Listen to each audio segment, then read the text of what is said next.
حدیث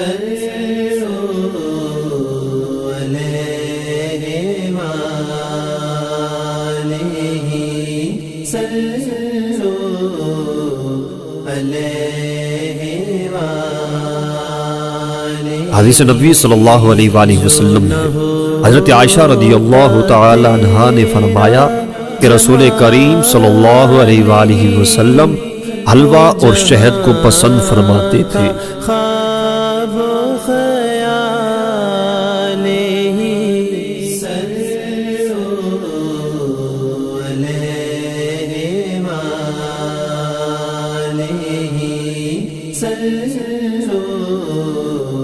علیہ